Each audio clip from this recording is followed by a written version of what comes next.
Hello everyone, কেমন আছেন আপনারা? কোর্সে আপনারা কিভাবে নতুন নিয়মে অ্যাকাউন্ট খুলবেন ফুল ভেরিফিকেশন সহ একদম স্টেপ বাই স্টেপ আজকের ভিডিওতে আমি আপনাদের দেখিয়ে দিব।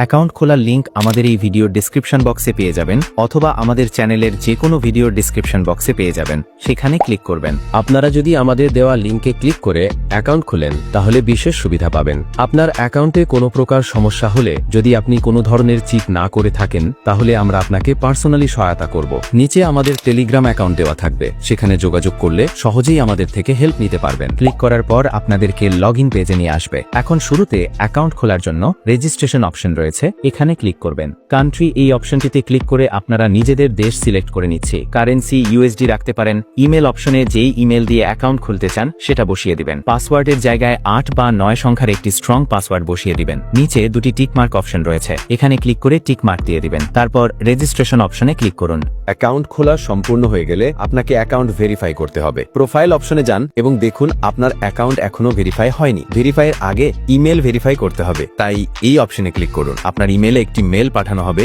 মেলটি ওপেন করে কনফার্ম দ্য ইমেল অপশনে ক্লিক করলেই ইমেল ভেরিফাই হয়ে যাবে। এরপরে নিকনেমের জায়গায় আপনি যে কোনো নাম দিতে পারেন, যেমন কিং। তারপর এনআইডি অনুযায়ী ফার্স্ট নেম আর সেকেন্ড নেমের জায়গায় নাম বসান। যদি এনআইডিতে এমডি ফাহাদ থাকে তাহলে ফার্স্ট নেমে এমডি ফাহাদ দিন এবং লাস্ট নেমে ফাহাদ দিন। ডেট অফ বার্থে জন্ম তারিখ দিন এবং অ্যাড্রেসের জায়গায় ঠিকানা দিন। নিশ্চিত করুন সব তথ্য ডকুমেন্ট অনুযায়ী দিয়েছেন। সবকিছু হয়ে গেলে সেভ অপশনে ক্লিক করুন। সেভ অপশনে ক্লিক করার পর ভেরিফিকেশন অফ ডকুমেন্টস অপশন চলে আসবে। নিচে আপলোড ডকুমেন্টস অপশনে ক্লিক করবেন। তার পূর্বে অবশ্যই আপনি একটু নিচে চলে আসবেন। এখান থেকে টাইম জোন UTC+60 এটি সিলেক্ট করে নেবেন। এটি হচ্ছে বাংলাদেশের টাইম জোন। একটি ডিসক্লেমার, আপনি যদি 18 বছরের বেশি বয়সী না হন তাহলে ট্রেডিং করা ঠিক নয়, কারণ এটি খুবই ঝুঁকিপূর্ণ। তারপর আমরা আপলোড ডকুমেন্টস অপশনে ক্লিক করব।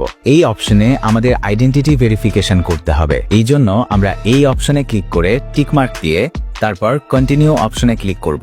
দ্বিতীয় অপশনে আমাদের দেশ সিলেক্ট করতে হবে। এখানে আমাদের দেশ অলরেডি সিলেক্ট করা আছে। যদি সিলেক্ট না করা থাকে তাহলে আপনারা এখান থেকে আপনাদের দেশ সিলেক্ট করে নেবেন। এখানে ভেরিফাই করার জন্য অনেক মাধ্যম রয়েছে। চাইলে আপনারা NID card, passport, driving licence বা রেসিডেন্স পারমিট দিয়েও আপনাদের অ্যাকাউন্টটি ভেরিফাই করতে পারবেন। বেশিরভাগ মানুষ এনআইডি দিয়ে ভেরিফাই করে, তাই আমি এটি দিয়ে দেখিয়ে দিচ্ছি। সবগুলো নিয়ম একদমই একই। যেটা দিয়ে অ্যাকাউন্ট ভেরিফাই করতে যাচ্ছেন সেটা সিলেক্ট করে নিচে কন্টিনিউ অপশন রয়েছে, ওখানে ক্লিক করবেন। এখন এখানে আপনাদের ডকুমেন্টের ছবি আপলোড করতে হবে। ফ্রন্ট সাইড অপশনে ক্লিক করে আপনাদের আইডি কার্ডের সামনের পৃষ্ঠার ছবি তুলে জমা দেবেন। অবশ্যই খেয়াল রাখবেন যেন ছবিগুলো পরিষ্কার এবং স্পষ্ট হয়। ছবিতে আপনাদের চেহারা এবং বাকি তথ্য যেন স্পষ্টভাবে দেখা যায়। ছবিটি চাইলে আপনারা গ্যালারি থেকেও দিতে পারেন অথবা সরাসরি তুলেও দিতে পারেন। ফ্রন্ট সাইডের ছবি জমা দেওয়ার পর ব্যাক সাইড মানে পেছনের দিকের ছবিও জমা দিতে হবে। ছবিগুলো আপলোড করার পর কন্টিনিউ অপশন রয়েছে, সেখানে ক্লিক করবেন। ক্লিক করার পর কিছুক্ষণ লোডিং নেবে এবং তারা আপনাদের সকল তথ্য যাচাই করবে। সবকিছু যদি সঠিকভাবে সাবমিট করা হয়ে থাকে তাহলে সঙ্গে সঙ্গে আপনাদের অ্যাকাউন্টটি ভেরিফাই করে দেবে। আপনার অ্যাকাউন্ট ভেরিফিকেশন হয়ে গেছে। এখন আপনারা চাইলে এখানে ডেমো অ্যাকাউন্টের মাধ্যমে ট্রেডিং শিখে রিয়েল মানি দিয়ে ট্রেড নিতে পারবেন।